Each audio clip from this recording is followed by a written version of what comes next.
Hey, what's up, everybody? Welcome to the very first episode of Andy's Murder Radio. Pretty exciting. So, before we start, I just want to let everybody know that we are going to be talking about murder. So, it might be touchy for some people or kids. So, if you have your kids around with you, maybe you don't want them to listen to this podcast, just because, like I said, we're going to be talking about murder. So, that's a disclaimer. Let's get moving on.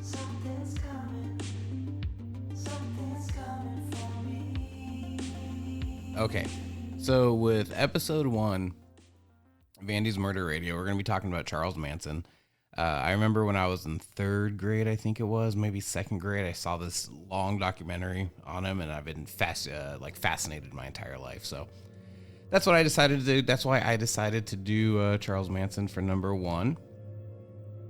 And so since this is the very first episode, it's probably going to change throughout the course of this podcast. So if there's anything you like or anything you don't like, just let me know and maybe I can switch it around, or I don't know, maybe I'll take the background music off or add different stuff. I don't really know yet. I'm just kind of going with the vibe, doing this as I do it. So thought I heard something. Cool. So the way I'm doing this, I'm not doing crazy long deep dives on these individuals just because, I don't know. I feel like if you want to do a deep dive, the best way to do it is like to read a book. And at the end of this, I'll tell you some great books that you could read to learn more. So I'm just kind of trying to do like a 15-minute to like a 30-minute podcast episode. So if you're cleaning or if you have a quick drive, you just want to listen to something dope, yeah, check it out. Make sure you listen. So, well, you are listening because you're right here. So, all right. So I kind of want to do each of these podcast episodes in 3 stages, like beginning, middle, end, just like any story or movie or anything you watch. So all right. So we're going to start at the beginning of Charles Manson's life. So here we go. Charles Manson's upbringing is a dark and complex tale that begins long before he became infamous as the leader of the Manson family cult. He was born November 12th, 1934 in Cincinnati, Ohio. Charles Miles Manson had a troubled childhood that set the stage for, what we're going to be talking about later on. Manson's mother, Kathleen Maddox, was a 16-year-old girl who struggled with alcoholism and instability. She was not married when Charles was born, and his father, just kind of like a transient laborer. Father had a crazy name. His father's name was Colonel Walker Henderson Scott Sr. Long-ass name. And I've always wanted to name a child like president or senator or something like that. So even if, let's say they're doing some mediocre job when they get older, people will still have to call them president. So anyways, but his dad didn't play any role in his life. And then Kathleen's erratic behavior and frequent brushes with the law meant that Charles was often neglected and exposed just to chaos in general, always a chaotic environment. From the start, Manson's life was marked by instability. Kathleen occasionally turned to petty crime and spent time in jail when he was a kid. One incident, she was sentenced to prison for robbing a gas station, and during her imprisonment, Charles was sent to live with his strict and religious aunt and uncle in West Virginia. And although this period offered some kind of stability, it was also a time of confusion and upheaval for Charles, who felt abandoned and out of place, and his aunt and uncle weren't the nicest people.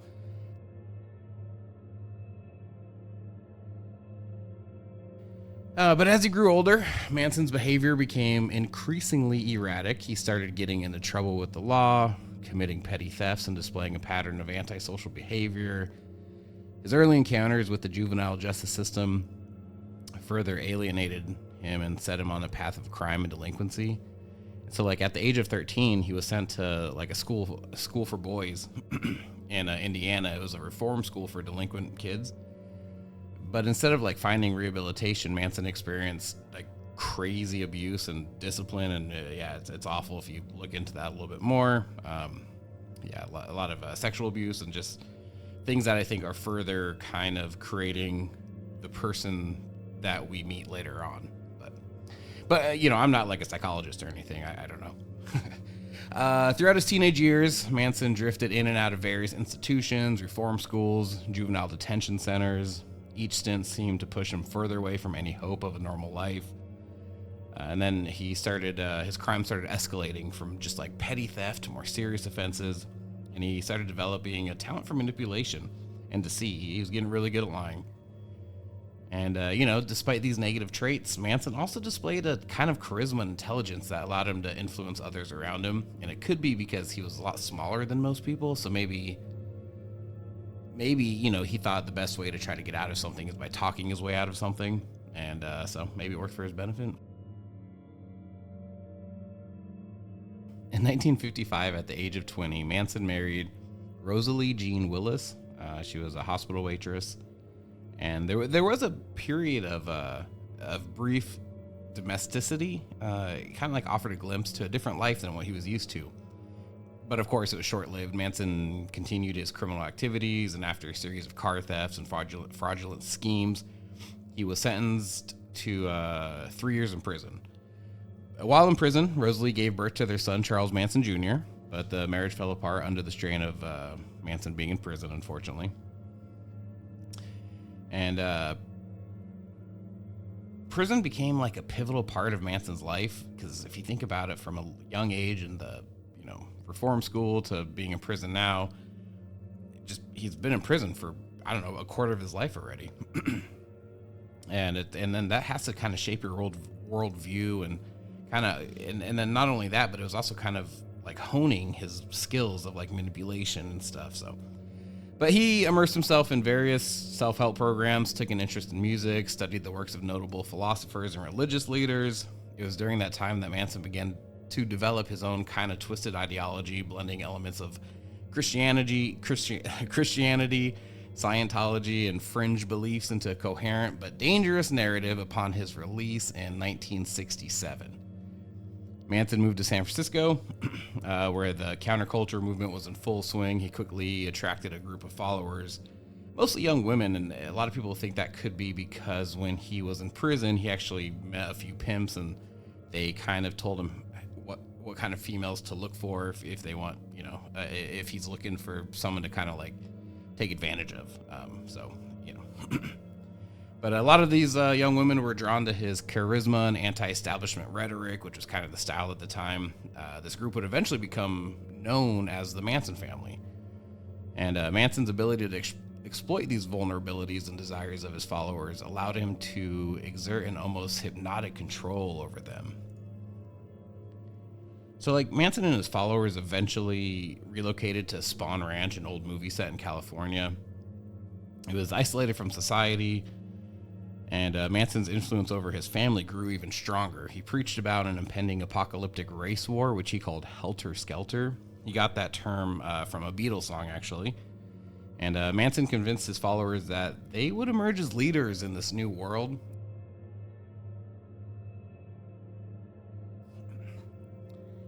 So, yeah, that's a little bit about his background and upbringing. I don't want to go too into it. There's great books that you can read, and like I said at the end of this video, I'm gonna post a few books that you can read to get more in-depth background of him. I think it's really interesting, and I think it kind of really shaped who he was as a person, which kind of goes without saying. Everybody's childhood kind of shapes them, shapes you as a person as you're an adult, depending on what you believe in, I guess, in a way. But yeah, all right, so let's go to the middle part, the actual murders. I'm just kind of focusing on the main murder that everybody knows. There were other murders, but I think the Sharon Tate one is the one that most people remember, so that's the one I'm going to kind of talk about a little bit. Hey, before we get into Act 2, I just want you to know I'm part of another podcast called Notable Nostalgia. It's not like a dark, scary one like this one. We talk all things 90s. It's really funny. I host it with 3 of my favorite people in the world. We talk everything from like 90210 to music of the 90s to we make scripts. We did a Pete and Pete script that Allie did. It was incredible. I did a Munchie script, which I love. Yeah, let's check it out. It's on Spotify, Apple, anywhere you listen to podcasts. It's called Notable Nostalgia.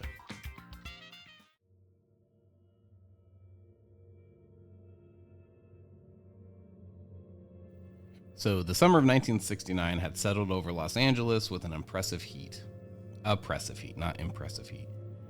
As if the city itself it was kind of holding its breath, just waiting for something to break the tension. In the hills above the city, the ramshackle Spawn Ranch, once a bustling movie set for westerns, it kind of became a haven for this Charles Manson and his ragtag group of followers known as the Family. Manson was a self-styled messiah, preached a twisted vision of an apocalyptic race war, which he called Helter, Skelter.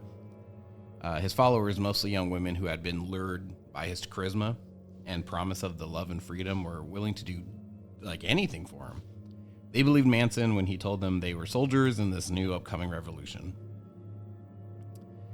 And on the night of August 8th, 1969, Manson ordered 4 of his most devout followers, Charles Tex Watson, Susan Atkins, Patricia Krenwinkel, and Linda Kasabian.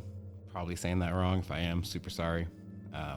But he ordered those 4 to go to 10050 Cielo Drive and kill everyone inside. The house, located in the affluent neighborhood of Benedict Canyon, was rented by director Roman Polanski at the time and his pregnant wife. She was an actress, Sharon Tate. But unfortunately, well, not unfortunately, I guess fortunately, well, maybe he could have stopped it. I don't know. But Polanski, he was actually not there. He was in Europe. But unfortunately, his wife, Sharon Tate, was home, and she wasn't home alone. She actually had some friends with her. Jay Sebring, Abigail Folger, who was heir to the Folger company, and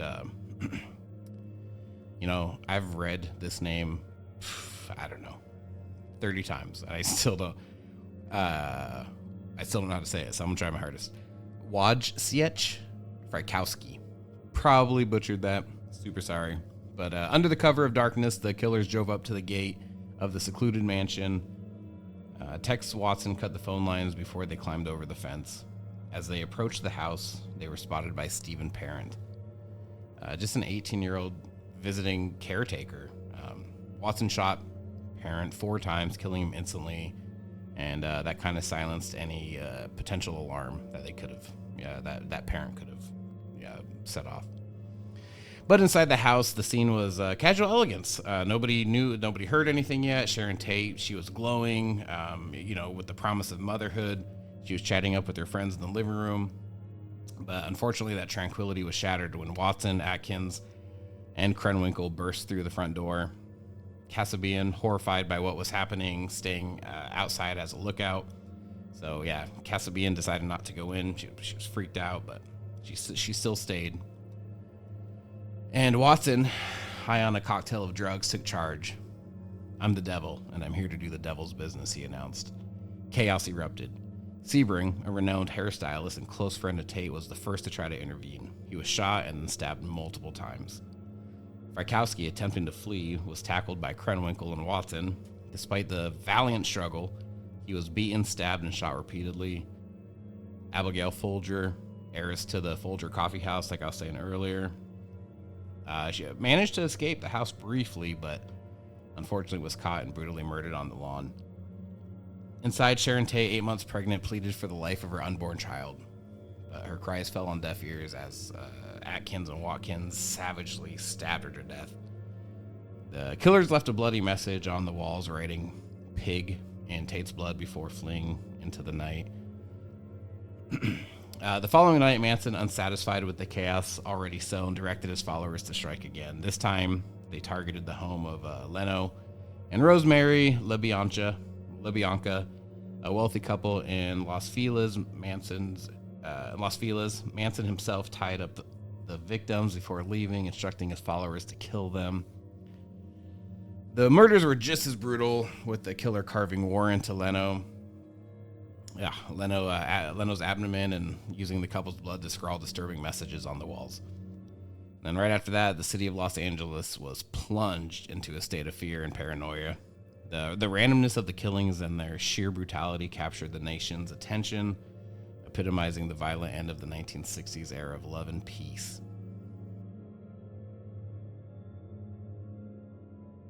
The events of August 1969 had left an indelible mark on the collective psyche of the city and the nation. As the news of the brutal slayings at Sharon Tate's house and LaBianca's residence spread, fear and paranoia gripped the once carefree summer. In the weeks that followed, the LAPD scrambled to make sense of the senselessness of this brutal crime.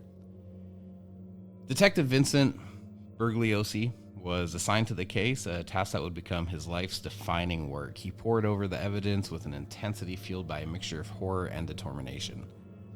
The randomness of the attacks made the task seem insurmountable, but he was relentless. The media frenzy was relentless as well. Headlines screamed the gory details, and the public's fascination with the case only grew. For many, the Manson family epitomized a dark undercurrent running beneath the surface of this counterculture movement. And then the parents started looking at their children, wondering if the hippie lifestyles they embraced could lead to such depravity. At Spawn Ranch, the mood was tense. Charles Manson, a man who thrived on control, was feeling the pressure of the encroaching investigation. His followers, once wide-eyed devotees, they were even beginning to crack under the weight of their own guilt and fear. Susan Atkins, arrested on unrelated charges, she started boasting about the murders to her cellmate, which led to a breakthrough in the case. The LAPD swooped in. They arrested Manson and several of the followers, and that's basically what brought their reign of terror to an end. So let's go to the trial really quick. The trial of Charles Manson and his followers became just a huge media spectacle. I mean, you could assume why it would. It gripped the nation. Everybody was interested on why did this happen? And Manson's erratic behavior and the disturbing loyalty of his followers captivated everybody. I think this might have been one of the first time. Well, no, I guess think about Hitler, but that's a whole different story. Okay, I don't want to get sidetracked. Bugliosi, prosecuting the case, meticulously laid out how Manson's twisted vision of Helter Skelter had driven the family to commit such heinous acts. The gruesome details through the eerie charisma of Manson and the chilling indifference of his followers painted a picture of a nightmare that no one could look away from. As the verdicts were handed down, guilty on all counts, the city kind of had a collective sigh of relief. Manson and his followers were sentenced to life in prison, their dark chapter seemingly closed. But I don't know if you can actually close something like that, because, the scars are going to remain forever, for years. We're still talking about Charles Manson now. There's been movies and books and podcasts and TV shows, documentaries, so I don't know if it ever actually heals, but, Roman Polanski, shattered by the loss of his wife Sharon Tate and their unborn child, threw himself into his work. The Tate family became vocal advocates for victims' rights, ensuring that the memory of their beloved Sharon would not be overshadowed by the horrible murder, But yeah, Linda Kasabian, the member of the Manson family who had turned state witness, tried to rebuild her life in obscurity. Her testimony had been crucial in securing the convictions, but it came at the cost of living with the stigma of her involvement. The entertainment industry, which had lost some of its brightest stars, became more security conscious. They started gating communities. Private security firms saw a surge in popularity as the rich and famous sought to protect themselves from the unseen threats lurking in the shadows. Decades passed, but the story of the Manson murders remained in a dark fascination for many, me included. And it's almost like every time there's a new movie or a book, it kind of peels back a little bit more of the horror and the intrigue. For some people, it was just a cautionary tale of the dangers of a charismatic leader and the vulnerability of lost souls. For others, it was a macabre chapter in the history of Los Angeles. And if you think about Los Angeles, that city's always kind of lived on the edge of dreams and nightmares. So it's kind of both. But Charles Manson died just a few years ago. Never getting parole. If you watch some of those videos, it makes total sense why he never got paroled. Not just for the crimes, but just how he acted in those parole meetings. But the legacy of his crimes, they continue to haunt people. The world had moved on, yet the echoes of that bloody summer still lingered in the collective memory. A reminder of how easily innocence can be shattered and how deeply the scars of violence can run. So that was my little spiel on Charles Manson. There's a lot more I can touch on that. Like I said, I just wanted to kind of do quick 15, 30-minute episodes about serial killers that I've been fascinated in, and give you a little brief description about them and what they did. So let me know, if there's any that you want to hear about. Let me know if you want me to do a deep dive on any of these. Let me know what you liked, what you didn't like. It's my first episode. It's going to be morphing as the show continues, but it's going to be kind of similar. I'm just going to be talking about, murderers and their actions and their past and stuff like that. But yeah, so like I said, check out the I'm gonna put links of some of the podcasts, some of the books I've read, some of the documentaries I've watched, some of the movies I've seen, all that stuff. I'm gonna put those in the links. So if you're interested to do a deep dive, you can go to one of them. Or yeah, let me know. I can do a deep dive too. I've already recorded 4 episodes though, so it's gonna be, a little bit in the future. So it might be a little bit, but I will. But no, thank you so much for listening to episode 1 of Andy's Murder Radio. Like I said, probably going to be changing a little bit as we go, but basically this is it. So I hope you enjoyed it. If you didn't, give it another episode or 2. It'll probably be more fleshed out. I'm still figuring out what I'm doing. So, but cool. All right. Well, until next time, I'm Andy, and talk to you soon.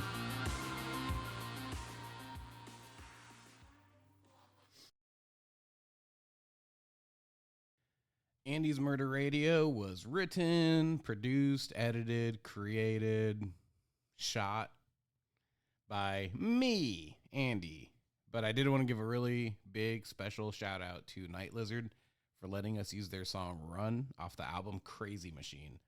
I think Night Lizard is like the best band to come out of Oregon in like the last 20 years. So make sure you go check them out. Night Lizard. They're awesome.